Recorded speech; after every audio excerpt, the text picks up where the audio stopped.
que no estemos aquí más de una hora, 55 minutos, una hora es el tiempo previsto para el acto.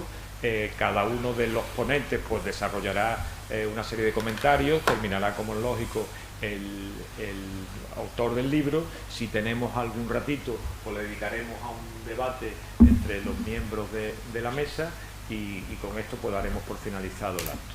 Muchas gracias, repito a todos, y tiene la palabra nuestro ilustrísimo decano, el querido amigo don Óscar Cinera. Muchas gracias, Adolfo, vicedecano. En mis funciones como decano del Colegio de Abogados de Sevilla doy la bienvenida a los presentes y a todos los que nos siguen o pueden seguirnos a través del canal YouTube de este colegio. Para nosotros siempre es un honor presentar un libro escrito por un abogado en ejercicio, como es el caso, y ello con independencia de que esté o no adscrito a este colegio, sino en concreto lo es a un colegio tan querido y amigo como es el de Málaga, y como decía Adolfo, tenemos al ex decano o decano emérito, como ahora se está estilando, aquí presente. Hoy ese honor se multiplica, ya que intervendrán en el acto como ponentes, aunque ya lo ha dicho Adolfo, nada menos que dos exministros del Gobierno de España, un ex vicepresidente del Consejo Consultivo de Andalucía y el actual presidente de la Confederación de Empresarios de Andalucía. Igualmente les doy la bienvenida, agradezco su asistencia y le ofrezco, como siempre, esta casa. Precisamente la puerta de esta casa siempre estará abierta no solo para presentar libros de temas jurídicos, sino también para debatir sobre su contenido, siempre, como no puede ser de otra manera, desde el más estricto respeto a las instituciones y sus responsables, y especialmente, si lo son, de los distintos órganos de la Administración de Justicia, sean jueces, fiscales o letrados de la Administración de Justicia, pero sin rehuir en ningún momento, ningún tema, por espinoso que pueda parecer. En este caso, el autor es Francisco Barrionuevo, empresario de éxito, medalla de Andalucía, abogado en ejercicio, quien centra el debate en una de las piedras angulares de las que se basa la Constitución española de 1978, que es el derecho a la presunción de inocencia. ¿Cuántos centenares, y yo diría miles, de abogados andaluces en el legítimo ejercicio del derecho a la defensa habrán dedicado sus esfuerzos en estos últimos 45 años a intentar convencer a los tribunales de la prevalencia de la presunción de inocencia ante las acusaciones públicas o de las privadas de otros compañeros que ejercitan el también legítimo derecho a la acusación? Desde los más prestigiosos penalistas, y tengo un muy cariñoso recuerdo para nuestro compañero Francisco Baena, ya recuperado de su intervención quirúrgica, así como hasta los abogados nobles de despachos prestigiosos o del prestigioso, o mucho más prestigioso, turno de oficio. El autor, sin embargo, mediante la exposición de un caso práctico, su caso, cuestiona su aplicación con un título que lleva a la inquietud y, desde luego, a la reflexión: presunción de culpabilidad. Y, desde luego, a la reflexión: presunción de culpabilidad, y se interroga sobre Estado de Derecho. De una forma didáctica y amena nos explica su visión sufrida de una instrucción penal, no omitiendo críticas, a veces severas, a los intervinientes en la instrucción. No me corresponde, por desconocimiento, pronunciarme sobre el particular del caso concreto, si bien tengo confianza absoluta en que los órganos judiciales adoptarán en su momento la decisión que en derecho corresponda. Y, desde luego, como decano, manifiesto con absoluta contundencia que España es un Estado de Derecho democrático y garantista, con todas sus deficiencias que se deben denunciar y subsanar. Posiblemente estas carencias desaparecerían con la proyectada Ley del Derecho a la Defensa, pero por lo que sé, y de alguna información tengo, parece que no está en los cometidos prioritarios legislativos del actual Gobierno.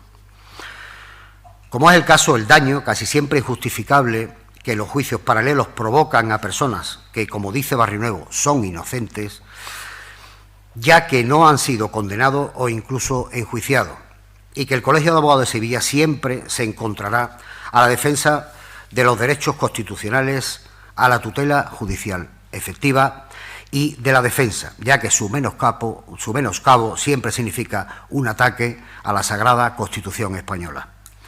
Al señor Barrionuevo deseamos la mayor de las suertes en sus procedimientos judiciales, desde la completa seguridad que se le hará justicia, y sobre el libro que nos sirva a todos para reflexionar sobre este tema tan apasionante. Muchas gracias.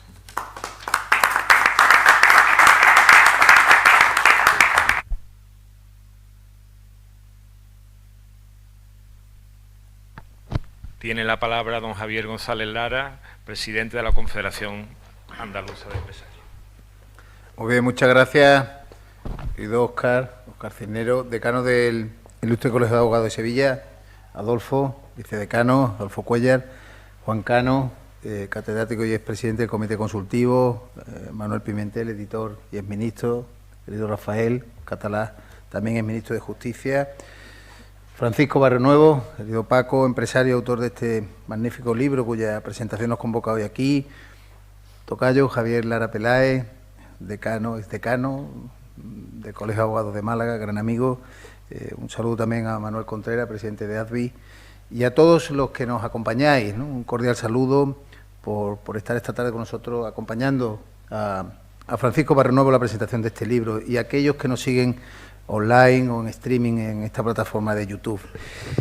Para mí es una gran satisfacción participar en este evento tan singular, ¿no? En este querido Colegio de Abogados de Sevilla, para acompañar a, como decía, este gran amigo, ¿no? A Paco Barrionuevo, y servirle de apoyo una vez más, digo una vez más porque cualquier apoyo es poco para lo que él se merece en este reto personal, es un hombre de retos, en este recorrido sobre la evaluación y rigurosa de dos conceptos muy complejos. Desde que lo conozco, lo acompaño en estas vicisitudes que dan pie y justifican la redacción del libro, la metabolización de todos esos conceptos.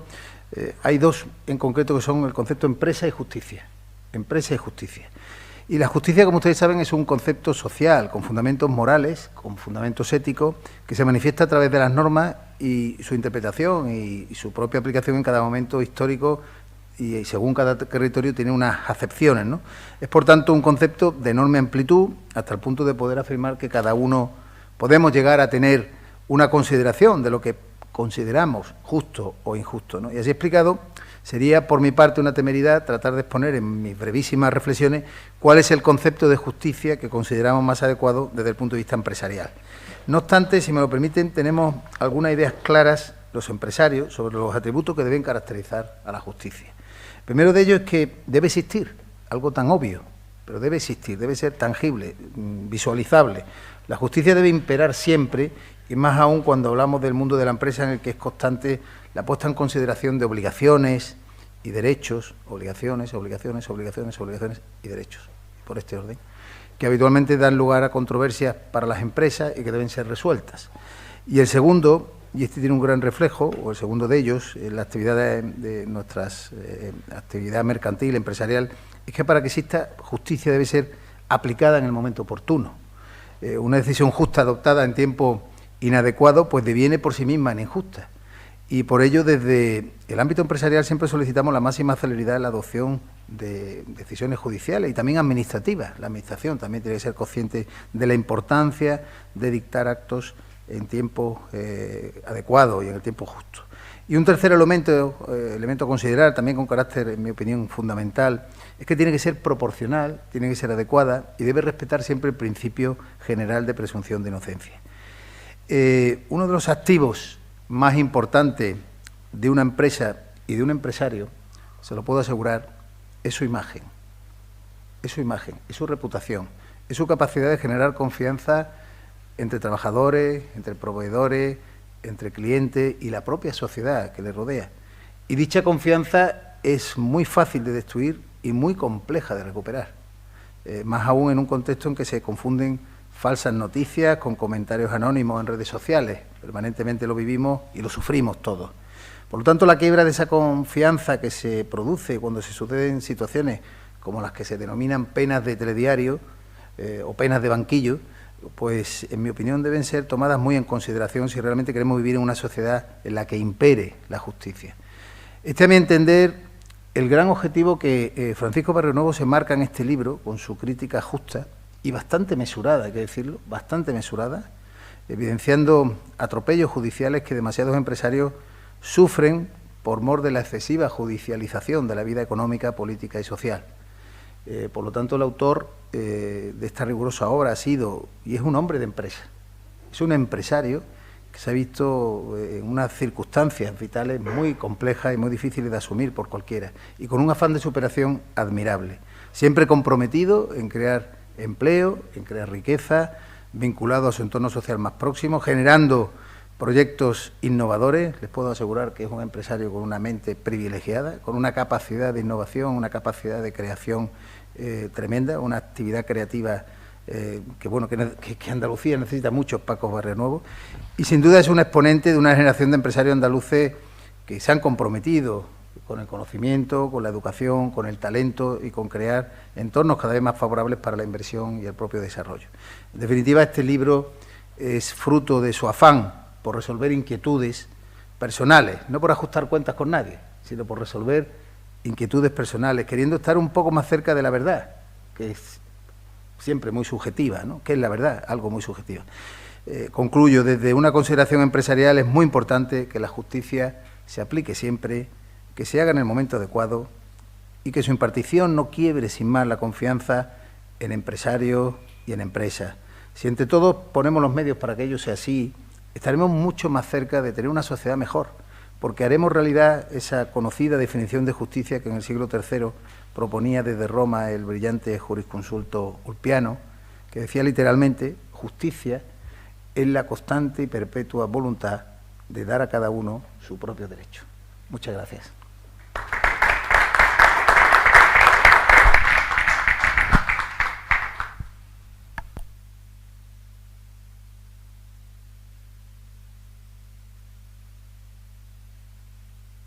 Me imagino que durante los años de mandato del Ministerio he tenido mucha ocasión de hablar de esta cuestión. Muchas gracias. Muy buenas tardes, y soy yo el agradecido por la invitación para estar esta tarde aquí en la sede de este Colegio de Abogados, querido Óscar. Me parecía recordar que mi última presencia tuvo que ver con la entrega de la medalla de honor de este colegio a don Manuel Olivencia, y lo recordaré toda mi vida, como otras veces que he tenido oportunidad de estar aquí con vosotros. Encantado de participar en una mesa con Javier González de Dá, con Juan Cano. Juan, recientemente jubilado de la vida académica, pero lleva Satisfaction en el móvil y eso demuestra su espíritu joven y su vitalidad permanente. Y para presentar participar en la presentación de un libro que aborda uno de los grandes temas siempre de actualidad y propios de nuestra sociedad y nuestro Estado de Derecho, que es la presunción de inocencia. Leyendo algunas cosas por actualizar ideas y por preparar esta brevísima intervención, leía que en un seminario que celebra ritualmente el Consejo General de la Abogacía de España en la Universidad Menéndez Pelayo en Santander, dirigido siempre por Joaquín García Romanillos, hace algunos años Emilio Lamo de Espinosa, un ilustre sociólogo y pensador, un intelectual, decía algo así como que sin la presunción de inocencia no hay libertad. La presunción de inocencia es el test de una sociedad libre. No puedo estar más de acuerdo con esa reflexión. Y esa reflexión yo creo que es la que está presente a lo largo de la obra de Paco Barrionuevo, que, como ha sido ya descrito, un empresario, un abogado de reciente cuño, pero que se ha formado en el derecho por una vivencia personal, forma parte de un proceso penal que tiene la condición de investigado y luego de encausado, y que le ha generado un estrés en su vida personal y en su conciencia, y ha dedicado mucho tiempo a analizar la situación y a ver desde su experiencia, a proponernos reflexiones como las que ahora vamos a comentar. Como sabemos, y saben ustedes perfectamente, nuestro ordenamiento jurídico está compuesto por normas que cada una de ellas son hijas del momento histórico en que fueron aprobadas. Comentaba con el decano este edificio que no tiene tanta historia, pero tiene ya unas cuantas décadas. Venía caminando antes por Sevilla y veía la universidad, el Palacio San Telmo, el Hotel Alfonso XIII, y bueno, tantas maravillas, por no hablar de los edificios religiosos de la ciudad. Bueno, el patrimonio histórico propio de nuestra cultura de origen romano y europeo. Tiene una gran apariencia, pero por dentro son edificios que se van actualizando, se van mejorando. Utilizaría ese símil para hablar de las leyes que conforman nuestro derecho y nuestras normas de convivencia, porque algunas de esas piezas tienen más de un siglo de tradición de vida, como es nuestro Código de Comercio, como es también nuestra Ley de Enjuiciamiento Criminal, y eso no significa que no hayan sido permanentemente mejorados, ajustados y hayan tenido alguna transformación. Yo tuve el honor de dirigir el Ministerio de Justicia entre los años 2014 y 2018 y la posibilidad de promover reformas para que esos grandes edificios normativos fuesen adaptándose a nuestro tiempo. Yo creo que la reforma que abordamos de la Ley de Enjuiciamiento Criminal en el año 2015 sirvió y sirve para fortalecer la defensa de los derechos y de las libertades de los ciudadanos. No, quiero decir con eso que yo creo firmemente en que hoy el derecho a la presunción de inocencia está garantizado no solo en nuestra Constitución, sino en el conjunto de las leyes y de las normas, en este caso las normas procesales, lo cual no quiere decir que no haya que seguir trabajando cada día por garantizar su vigencia y por garantizar su eficacia y su aplicación cotidiana. Por eso, algunas reformas como la que llevamos a cabo para acortar o limitar al menos los plazos máximos para la instrucción, yo creo que estaban cargados de sentido, más allá del debate técnico sobre se podía haber hecho mejor o peor, pero el principio de limitar los plazos para la instrucción es una garantía de los derechos de los ciudadanos, como lo es también la generalización de la segunda instancia penal, o como lo fue también la regulación de la investigación tecnológica para garantizar que los jueces y los fiscales puedan tener a su disposición herramientas para hacer mejor su trabajo. Hace unos años tenía la oportunidad de participar en el Colegio de Abogados de Málaga, cuyo decano hoy nos acompaña, en la presentación de una obra del catedrático, del profesor Ángel Rodríguez, que se denomina El honor de los inocentes.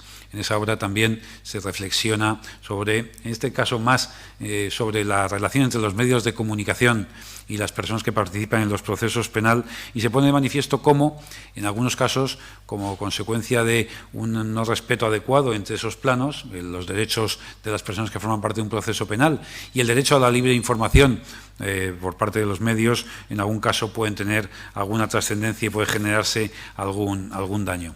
Puede parecer nominal, pero no me lo parece porque tiene mucha trascendencia, la reforma que se abordó sobre la denominación de las personas que forman parte de un proceso judicial. Me parece que la denominación de imputado estaba totalmente contaminada, traía consigo ya con unas consecuencias de carácter negativo y peyorativo. Por lo tanto, la modificación en torno a la figura del investigado, cuando una persona sobre la que recaen meras sospechas y que están siendo analizadas en fase de instrucción, o el encausado, cuando finalizada una instrucción se le atribuye indiciariamente un hecho delictivo a esa persona, yo creo que no son temas menores y que no deberían pasar desapercibidos. Y sin embargo, como decía, creo firmemente en la necesidad de la reforma de nuestra legislación procesal penal para seguir mejorando en la agilización de la justicia, como muy bien ponía de manifiesto Javier González Gómez de Lara, en cuanto a la demanda de los empresarios sobre una justicia rápida y ágil, que no perjudique la reputación de las empresas y de los empresarios, pero también para fortalecer los derechos. No sé, finalmente, Óscar, si habrá una ley de derecho a la defensa como lo habéis planteado, pero en todo caso lo que yo creo que sí que hay que trabajar es en la reforma de la Ley de Enjuiciamiento Criminal y cambiar nuestro modelo procesal penal por un modelo que transfiera al juicio oral la parte más relevante de la investigación en desarrollo del artículo 122 de nuestra Constitución, y que por lo tanto la instrucción judicial sea sustituida por una investigación llevada a cabo por el fiscal de una manera más ágil y eficiente y de una manera homogénea y equivalente a como se produce en todos los países de la Unión Europea, en países de nuestra cultura y nuestra tradición. Creo que también firmemente que sin perder un ápice de garantías hay que incrementar la celeridad en el proceso penal para suprimir trámites innecesarios y para que la investigación que llevan a cabo las fuerzas y cuerpos de seguridad estén dotadas, como digo, de suficientes garantías, pero también sometidas a los criterios generales del fiscal. Y esto, que dicho así, sé que genera tensión y polémica, no me olvido de la pieza clave que cierra ese círculo de la investigación en manos de la Fiscalía, que es el juez de garantía. El juez de garantía, que es el sistema, la cláusula de cierre del sistema, en el cual el fortalecimiento de la posición del juez como garante de derechos y de libertades, sin duda, es la pieza clave en un Estado de Derecho. No quiero tampoco dejar de lado la figura del fiscal independiente, para lo cual, sin duda, en esta reforma que yo planteo y que tanto hemos trabajado, va acompañada necesariamente de la reforma del Estatuto Orgánico del Ministerio Fiscal, que fortalece la independencia del fiscal respecto al Gobierno, incluso de los fiscales, de cada uno de los fiscales que conforman la carrera fiscal, respecto de los jefes, las personas que ocupan los puestos de dirección del Ministerio Fiscal, respecto de los cuales cada fiscal tiene que tener autonomía y también establecer los procedimientos claros para que las instrucciones y directrices queden constancia y queden documentadas. Yo creo que en torno a estas ideas el libro que hoy presentamos, sin duda, aporta reflexiones, aporta una experiencia personal, pero yo me quiero quedar con el concepto general y, por último, con la idea que, si ustedes tienen el libro, lo pueden leer en la contraportada de este libro, magníficamente editado, como siempre, por Almuzara.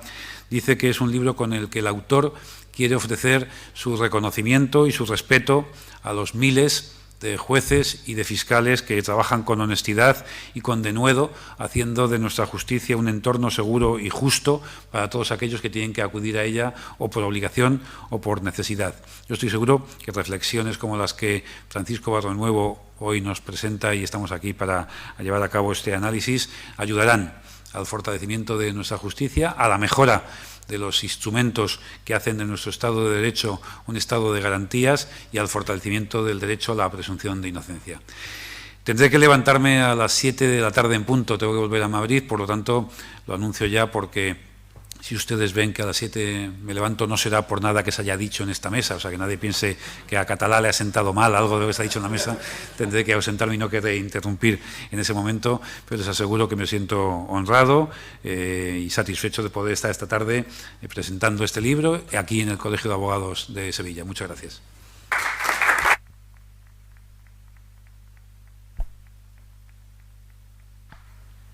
Tenemos la satisfacción de presentar también a don Juan Cano, nuestro catedrático y durante muchos años, como he dicho antes, presidente del Consejo Consultivo de Andalucía, que muchas de las cuestiones que se están enjuiciando ahora en nuestros procedimientos penales han pasado también por el Consejo Consultivo. Don Juan tiene la palabra.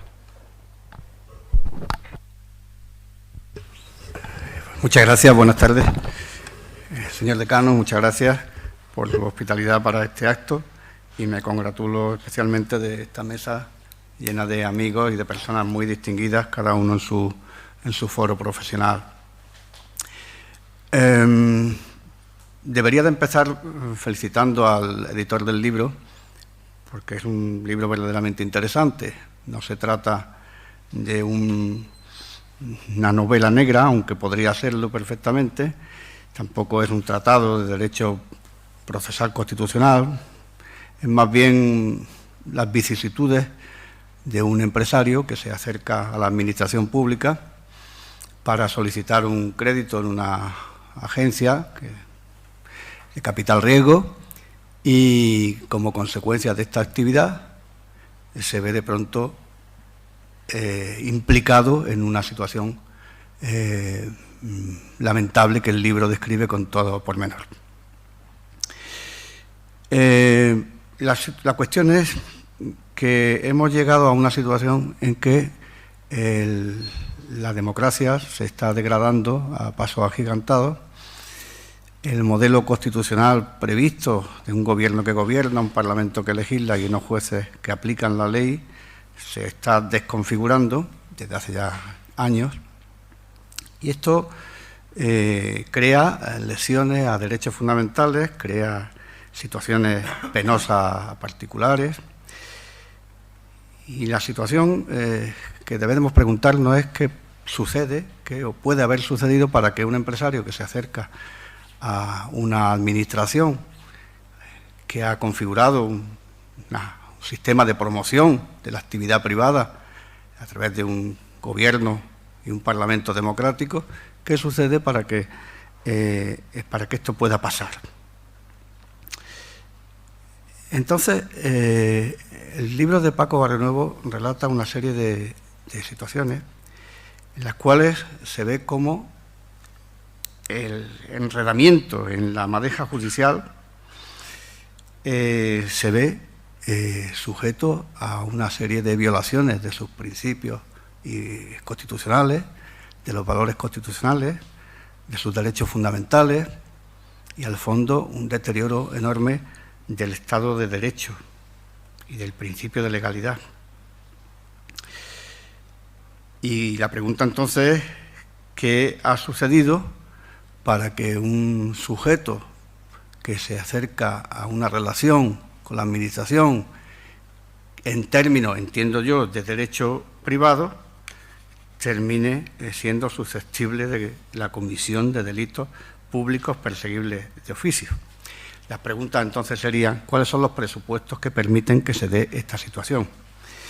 Con la brevedad que se me ha pedido y con la brocha gorda y ofreciéndome otro día a volver encantado a desarrollar estos brochazos que voy a dar, diría, a mi modo de ver, los presupuestos para que todo esto se haya deteriorado a este punto son, en primer lugar, la judicialización de la política, protagonizada por los partidos políticos, los del Gobierno y los de la oposición, más los de la oposición, que se intentan prevalerse a veces de una ayuda judicial, residenciando en una sede que no es la suya, asuntos que debieran de tener su sede en las relaciones privadas, mercantiles, en todo caso administrativas, pero nunca en sede penal, que es la última ratio del derecho punitivo. Ante esto, naturalmente, caben dos posiciones por parte de la autoridad receptora de esas noticias: el rechazo contundente porque esto no es de esta sede, o el acogimiento, el manejo de la situación, sin perjuicio o sin importar el deterioro de los derechos fundamentales que se producen en las personas implicadas en estos asuntos.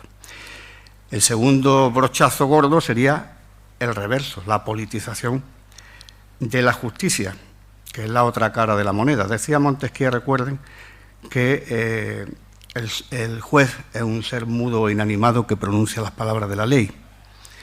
Un poder en sí mismo nulo, decía, desde la creencia de que el juez se limita a aplicar el derecho. Pero después de que los alemanes en el primer tercio del siglo XIX teorizaran el sistema de la lógica jurídica, el sistema técnico, el positivismo jurídico, la subsunción de los hechos en una norma jurídica y tratar como un silogismo una vida que es mucho más rica, todas las demás escuelas jurídicas han puesto de manifiesto cómo ese sistema lógico formal no funciona así. Esto no es un silogismo, la subsunción de unos hechos en una norma no es una operación matemática, siempre quedan intersticios por donde se pueden colar valores, valoraciones políticas, morales, etcétera, etcétera. Por tanto, ese punto me parece muy importante, y esto ha venido contribuyendo a que en el marco de un gobierno debilitado, de un Parlamento hasta cierto punto desprestigiado, a pesar de que el Poder Judicial no vive sus mejores momentos, sin embargo, el sistema político de equilibrio se haya desplazado al punto, a favor de los jueces, al punto de que miramos asombrados cómo ejercen actividades administrativas y potestades gubernamentales desde el punto y hora en que, por ejemplo, hay que pedirle autorización para ver si llevamos mascarilla o hay que cerrar los lugares de copas a las 11 de la noche, etcétera, etcétera. Es una verdaderamente una perturbación grande del sistema constitucional que teóricamente está diseñado en la Constitución. Para mí, al fondo de todo esto está la ruptura del consenso constitucional, la politización excesiva de los órganos que debieran de ser instancias neutrales y técnicas, y todo esto va en deterioro, naturalmente, de la calidad democrática.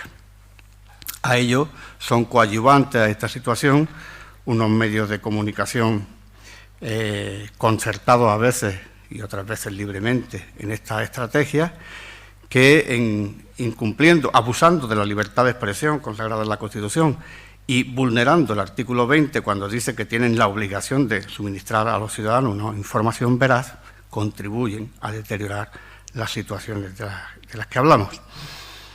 Y otra patología añadida sería el partido político, el que sea, ejerciendo de acción popular, que ocupa una posición procesal teóricamente en defensa del interés público y de la legalidad, pero realmente lo que está es agitando una situación política para deteriorar al adversario.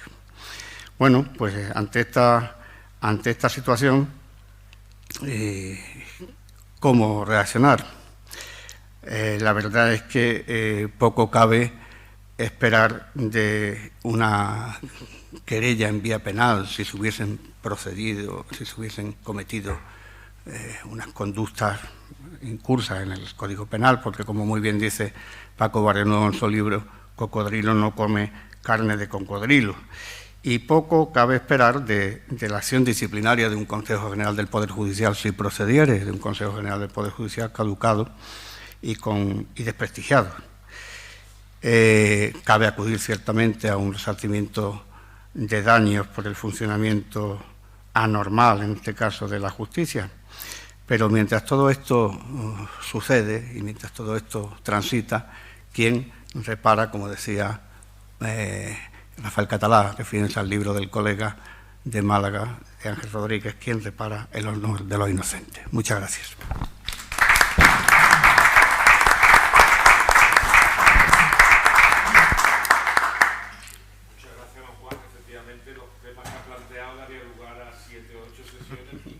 Sí. Tiene la palabra ahora.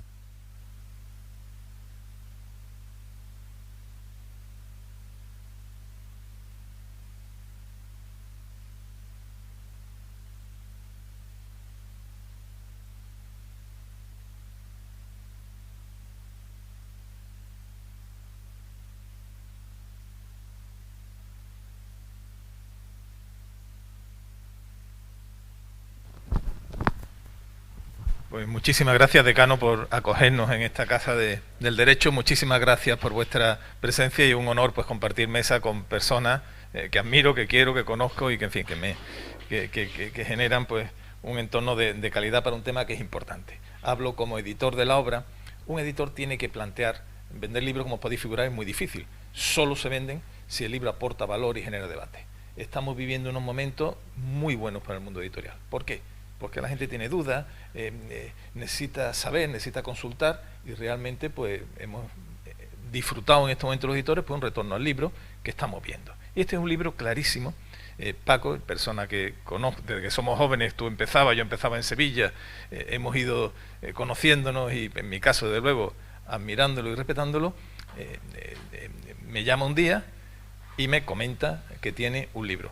Paco, que para que sepáis, empresario que viene del mundo de la tecnología, hizo Derecho, estudió Derecho y se colegió cuando se sintió víctima de un hecho profundamente injusto y le levantó el, oye, yo quiero saber qué me ha pasado, y estudia Derecho, ¿no? Para que veáis la talla del personaje y de nuestro protagonista.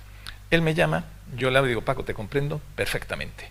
Tengo no uno, no docenas, tengo centenas. Soy persona me gustan las personas, pues conozco pues gente en toda España, tengo centenas de personas que están involucrados en procesos que yo creo la mayoría de ellas son absolutamente inocentes, y esto es como la pez, se te pega, no te despega, son años de instrucción, con el prestigio, con las economías destrozadas, y en algunos casos, y amigos íntimos míos, terminados en suicidio. Es decir, en ese momento se había levantado la tormenta perfecta, y explicaré las razones, que ya Juan ha anticipado algunas de ellas, y las diversas razones que se produjeron. Es verdad que estamos en un Estado de Derecho, como habéis dicho, soy jurista, y el mundo del derecho tiene siempre un punto de ideal, de la perfección, hacia lo que tenemos que llevar. Y es verdad, probablemente nuestro sistema es garantista, pero a largo plazo. A largo plazo. La justicia brilla, pero a largo plazo. Y en ese largo camino, la tragedia se masca el dolor y la ignominia, ¿no? Es decir, entonces, cuando lo planteó el libro, digo, Paco, este no es un libro de tu caso. Este es un libro de la dinámica que estamos hablando. Yo vi el libro, me gustó, está muy bien construido en su aspecto jurídico, en su caso, y yo quería sacar categorías. No el caso concreto, sino la categoría, porque son miles de personas las que están viendo involucradas de forma injusta en este tipo de procedimientos y dinámica. El libro, yo también lo veo, el libro denuncia, pero no denuncia contra los jueces o contra la justicia en concreto, sino contra la dinámica social, política, jurídica, porque esto es una realidad compleja de muchas aristas que se han ido viendo, que configura, en este caso, pues una de las famosas macrocausas que han afectado a Andalucía, pero muchas otras cosas, pues muchas de las materias. Él disecciona y trabajamos el título, ¿te acuerdas? Porque yo había sentido ya, por mil experiencias, que realmente iba la sociedad, y no solamente los jueces o los procedimientos o el proceso penal, iba evolucionando hacia una presunción de culpabilidad. Cada vez más ya tenemos normas que hay inversión de carga de la prueba. Y estamos en casa de juristas y le hemos aceptado todo. En determinado rama del derecho hay presunción, o sea, inversión de carga de la prueba, que no es lo que estudiamos precisamente en la facultad, pero bueno, lo hemos aceptado porque el mundo social, las presiones, etcétera, etcétera, pues conllevan. ¿Por qué se dio esa dinámica de presunción de culpabilidad? Que yo creo que es lo que ha existido. Por si de la tormenta perfecta. No es fácil llegar a esos momentos que vivimos. Primero, veníamos de una profunda crisis económica que generó un deseo de catarsis. Si no estuviera en un colegio ilustre, colegio de abogados, diría que la gente tenía muy mala leche. Pues estábamos cabreados con el mundo, lo habíamos pasado mal y buscábamos pues chivo expiatorio. El chivo expiatorio es una figura bíblica, como conocéis, y siempre han existido, existen y existirá la dinámica de buscar chivo expiatorio. Cuando te va mal, pues miras arriba y buscas el poder. Lo asociado al poder, primero los políticos, los empresarios, las personas, y con gran holgorio pues los quemamos en plaza pública y nos sentimos un poquito mejor. Que sea inocente o culpable, bueno, eso tampoco es tan importante. El caso es, pues realmente, esa dinámica tuvo, yo creo que social, ¿no? Empiezo por la parte más sociológica, se dio ese momento de catarsis colectiva. Terminábamos y justo entonces aparece en un terreno abonado esa dinámica social de catarsis en un momento que efectivamente, yo creo que Juan lo dice maravillosamente, los partidos políticos, esto es un hecho más español que europeo, en otras cosas no, es más anglosajón y os contaré, se habían empezado a judicializar. Ya no eran tortas dialécticas, sino ya eran directamente querellas, demandas, denuncias. Directamente el partido no pasaba al hemiciclo, sino pasaba directamente pues a sala judicial. No han sabido, no hemos podido evitar esa dinámica en la cual aún seguimos inmersos. No sé qué técnica política, jurídica podría haber para evitar eso, o es simplemente deontológica o es simplemente de comportamiento, pero realmente todavía eso no hemos roto esa dinámica. Yo creo que Juan lo ha dicho muy bien, los partidos empezaron ahí, pues únele catarsis social más partidos que necesariamente se elevan y aprovechan cualquier tema o presunción de sospecha para reforzar su postura. Únele unos medios que juegan pues a uno y otro, cebando esa materia.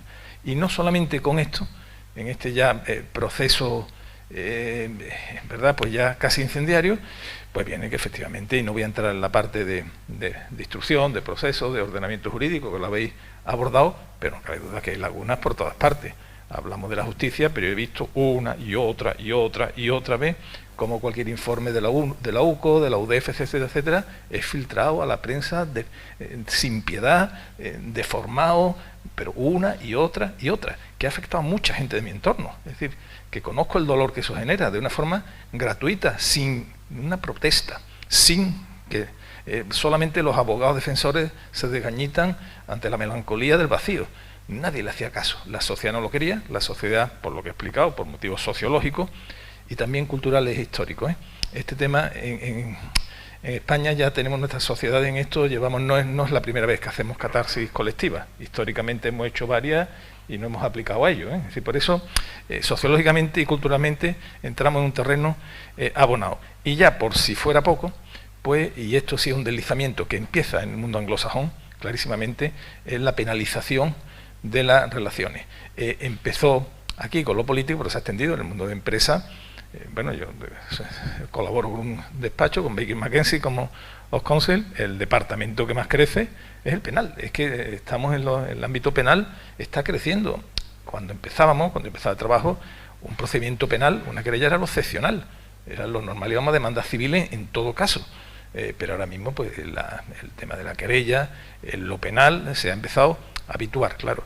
Esto tiene una componente anglosajona muy importante, y aparte de los distintos procedimientos internos, la política de la sospecha, los compliance están muy bien y creo que aportan claramente, pero detrás de ello hay toda una filosofía de la culpa y la sospecha que viene origen anglosajón y que ha llegado. Y sumando rama de todas estas dinámicas sociales, sociológicas, políticas, culturales, y tenemos pues lo que tenemos encima, pues darle el mundo de las redes sociales, la distracción, la noticia inmediata, la fake news, el consumo o el querer buscar lo que a ti te produce cierto placer malsano en todas las redes, y tenemos pues lo que digo, la tormenta perfecta. Habéis hablado en distintas, y me han gustado mucho las intervenciones. Yo creo que el poder político, de alguna forma, en el subconsciente vemos que se diluye algo. Hoy el Parlamento, el de Andalucía, o el de España, o el de Francia, ya no tiene el mismo poder que tenía hace 20 años, o 30 o 50. Antes realmente era un poder importante. Ahora un poder compartido con las grandes tecnológicas, que te dan voz o te lo quitan. Twitter te borra sin tener ningún tipo de responsabilidad y te quita tu trabajo. Es decir, realmente ya el poder que configura nuestra vida empieza a no estar solo en el Parlamento, con lo cual la percepción social es que se van diluyendo algunos de esos poderes y hacen que todo esto pues haya vivido. Estamos, por tanto, ante una realidad compleja, muy importante, que la gente no presta atención hasta que le toca, o hasta que le toca a alguien muy cercano y que ha dejado pues muchas víctimas en el camino, ¿no? Y yo por eso consideraba que este libro, de una persona que tiene la valentía, la clarividencia de hacerlo, era un libro que merecía estar en librería. Ha sido un libro muy citado, ha estado bien distribuido, hemos tenido, porque son muchas las personas afectadas, pues una repercusión, y yo creo que también era parte de nuestra tarea. Paco, siéntete muy orgulloso, porque no es fácil hacer lo que has hecho, de generar un debate colectivo, de forma para que en lo posible, entre todos, y no es fácil, logramos pues enmendar y mejorar esta situación que a nadie ilustra y que a todos perjudica. Muchísimas gracias.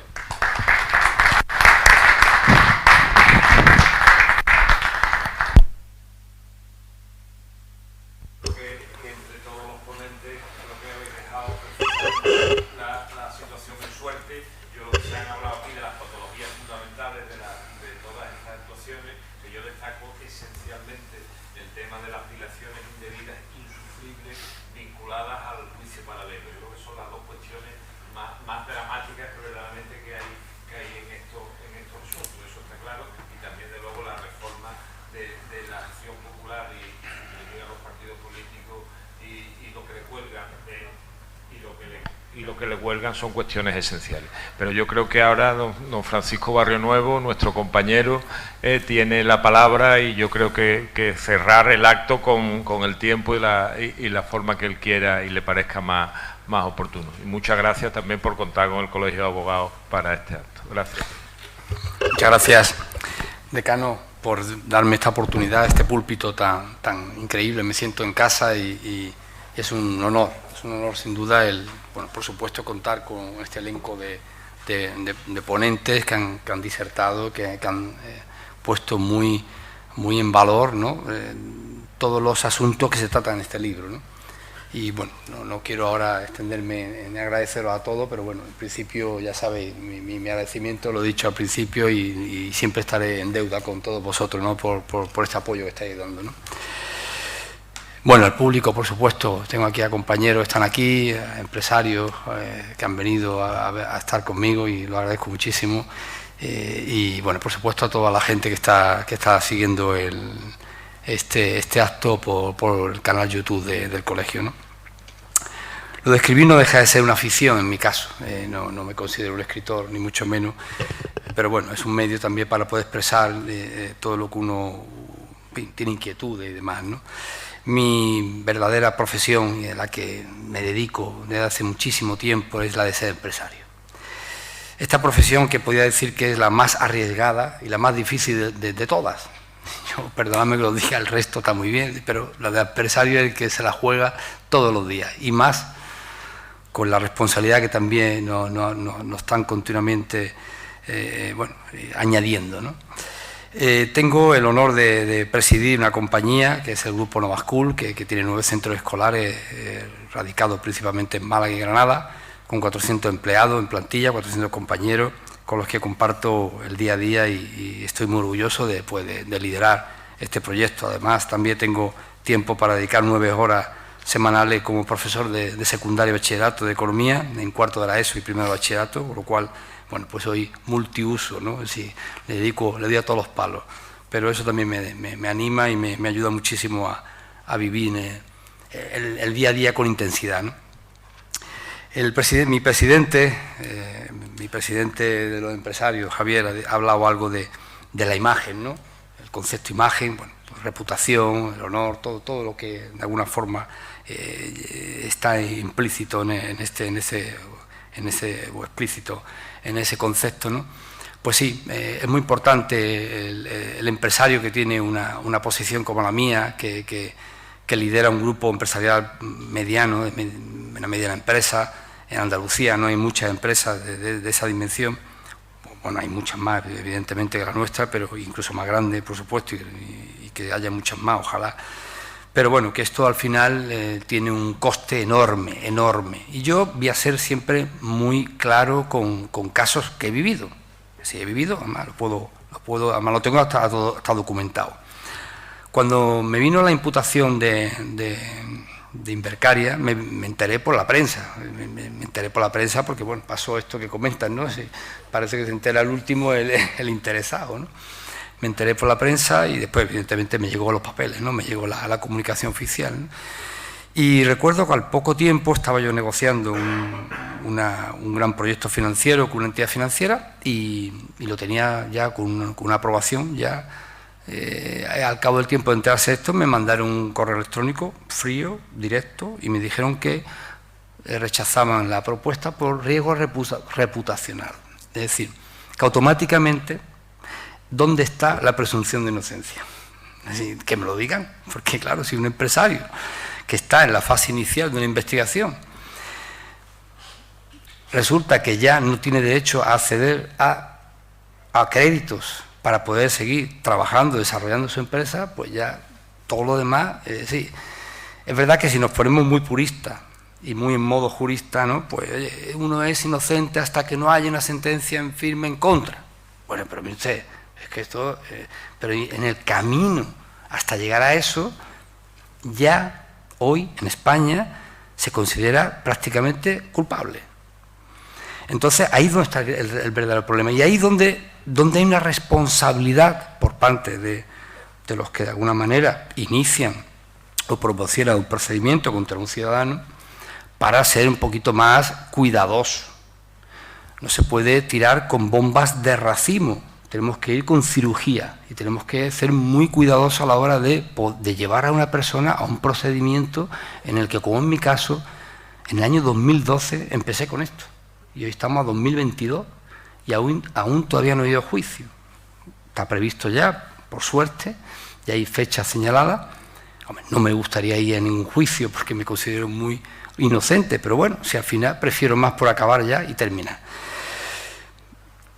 Al final yo todo esto, yo tengo claro que yo tengo que pasar toda esta travesía del desierto, lo tengo clarísimo y además, mira, de camino pues me he hecho abogado, he conocido mucha gente amiga, me he hecho amigo de muchos compañeros abogados, con lo cual al final uno siempre tiene que sacar de los problemas, tiene que sacar virtud, ¿no?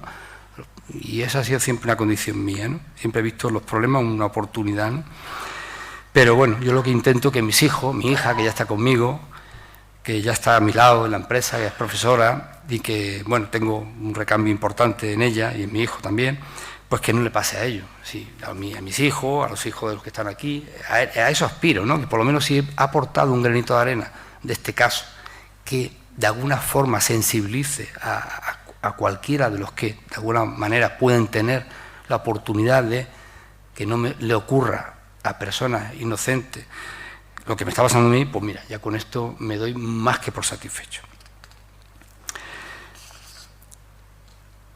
Hace 2005, el gobierno andaluz de entonces decide crear Invercaria. Y evidentemente, en aquel momento yo era empresario del sector tecnológico, una compañía con muchas perspectivas, muchas posibilidades, y yo vi esa opción como una opción muy interesante. El acceso al mercado de capitales en Andalucía es bastante restringido. Este es uno de los grandes dramas que tiene Andalucía. Es decir, en Andalucía hay mucha idea, hay mucha creatividad, tenemos un capital humano magnífico, formado en universidades magníficas, y tenemos todo lo necesario, pero nos falta el capital. Es decir, como todos sabemos, yo que doy clase de economía, los 3 factores de producción, uno de ellos fundamental, el capital. Sin capital, pues no es capaz uno de arrancar una empresa. Y sobre todo no es capaz de poderla llevar a siguientes estadios, ¿no?, de crecimiento, ¿no? Entonces, bueno, pues la verdad que la idea de montar una empresa de capital riesgo público que de alguna manera flexibilizara el acceso al capital a esa idea y que evidentemente no siguiera los mismos criterios que un banco, entonces seguíamos las mismas circunstancias, ¿no? Pues bueno, me pareció una buena idea a mí y a muchísimos empresarios. En mi caso concreto, yo tenía una empresa muy consolidada, una empresa en aquel momento que podía tener unos 600 empleados del sector tecnológico, premio calidad industrial Príncipe Felipe, en fin, teníamos una empresa muy en marcha. Yo no pegué a Invercaria para pedir dinero, que podía haberlo hecho, y además, igual que uno va a pedir dinero a un banco, a prestar, a pedir significa no a que te den, sino a que te presten, porque Invercaria lo que daba eran préstamos participativos, en condiciones de mercado. Si no regalaban dinero, ni daban ninguna subvención, ni nada, daban préstamos participativos. Esto parece que se nos olvida a veces, ¿no? Bueno, pues en mi caso, yo fui a coinvertir con Invercaria. Así que yo soy un damnificado también con Invercaria.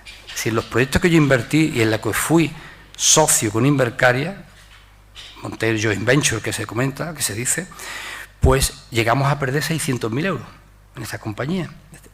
En mi vida empresarial he tenido muchos fracasos, también muchos éxitos, más éxitos que fracasos, pero es así. Es decir, muchas de las startups que he comenzado, que he desarrollado, pues muchas han salido bien, otras regular y otras muy mal.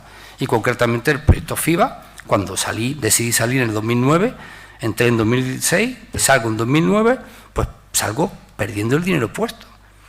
No pasa nada. Me salgo y en ese momento pues desarrollo otros proyectos, etcétera, ¿no? Entonces yo creo que es importante no perder de vista que no se debe judicializar decisiones en ley del Poder Ejecutivo. Montesquieu ya dejó muy claro que había una división de poderes y no que no puede prevalecer un poder sobre otro. Sí, el Poder Judicial no puede estar por encima del Poder Ejecutivo ni del Poder Legislativo. Si cada uno tiene su área de poder. Y si un gobierno decide montar o crear una sociedad de capital riesgo, la dota de una ley, de unas leyes, de un marco jurídico, y la pone en marcha, 17 años después no puede venir un juez a ponerlo en duda. Es decir, si yo firmé en el año 2005 un préstamo participativo frente a un notario, no se puede venir ahora diciendo que no era un préstamo participativo, sino que era una ayuda. Usted, ¿no? Yo lo sigo leyendo y sigo viendo que es un préstamo participativo, porque además lo firmé frente a un notario y además está escrito. Bueno, pues esta es un poco la idea, ¿no?, que yo quería un poco trasladar en mi libro. En mi libro, pues al final, como bien decía el editor Manuel Pimentel, que por eso estamos aquí, muchas gracias por confiar en su momento, ¿no? No arremete contra nadie, no busca, sino intento entender lo que me ha pasado a mí, hacerle un caso práctico. Además, los casos prácticos, ya la Universidad de Harvard fue la que lo puso en marcha, el método, ¿no?, del caso. El método del caso es el método más, más eficiente de formar a alguien, ¿no? ¿Por qué? Porque es la forma de aprender mucho más directa, ¿no?, el método del caso. Bueno, pues esto es lo que yo pretendo, que se vea como un método del caso, como un caso práctico de lo que no se debe hacer en el futuro, ¿no? Voy a poner un ejemplo que me ha pasado con FIBA. Es decir, en FIBA el atestado policial, el portal, dice que no existía al principio, año 2013, ¿no?, porque no tenía página web, decía en aquel momento la policía. Posteriormente el portal existe, pero el código fuente está dañado. Después, otras declaraciones, el código no está dañado, sino está mal copiado. Y por último, cuando mi abogado presenta el informe pericial de parte, un experto forense informático, se dice que sí, que el portal existe. Pero no me quedo tranquilo. Le pido al al instructor que por favor mande a la policía a mi casa, a la empresa, a ver que realmente existía para que lo ratifique. Efectivamente fue la policía y contundentemente acredita y ratifica el informe de parte del forense. Pero al día de hoy todavía el periódico, concretamente voy a decir nombre porque además que lo dice, no tengo problema el periódico El Mundo sigue saliendo en prensa, titular, el portal Fantasma FIBA. Sí, pero si es que no es fantasma, es que existe, y lo ha dicho la policía científica, sigue diciendo esto. ¿Por qué? ¿Qué se pretende con ello? Al final todo esto evidentemente te pone en una situación, en una franca tesitura cuando te vayas a enfrentar a un tribunal. Bueno, por último, no quiero tampoco cansar porque ya vamos de tiempo justo. A los juristas quería leer una estrofa de un auto del Tribunal Superior de Justicia de Andalucía que dice: malversar no es gastar mal o derrochar, sino sustraer caudales públicos con ánimo de lucro o destinar los caudales públicos a usos ajenos a la función pública. Bueno, pues puedo confirmar que en mi caso en ningún momento se me puede aplicar el tipo penal de malversación de caudales públicos. Y estoy muy tranquilo y sé que cuando llegue el día que tenga que enfrentarme a un plenario, voy a ir con mucha tranquilidad de que eso no se me puede aplicar. El elemento objetivo del tipo penal de malversación no tiene encaje en absoluto en mi caso. Y bueno, pues con esto quería solamente animaros a que leáis mi libro, que estoy muy satisfecho con el trabajo hecho, con el apoyo que recibo continuamente de los que están aquí en la mesa, más otros colegios que he ido y luego también amigos que lo han leído y me dan un feedback muy positivo, y yo creo que con esto he cumplido con creces lo que yo en un momento pretendía con este libro. Muchísimas gracias, decano, muchísimas gracias a todos los de la mesa que me habéis acompañado, por supuesto al público y nada, que oigan el Sevilla y el Betis.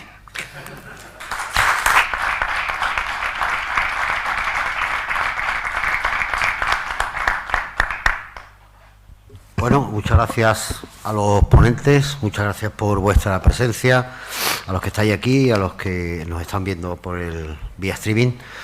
Y en definitiva, pues tal como decía Juan o como decía Adolfo, esta cuestión de la presunción de culpabilidad da para un libro, yo creo, para una enciclopedia, tal como están yendo las cosas actualmente. Pues nada, muchas gracias, buenas noches a todos y el acto ha terminado.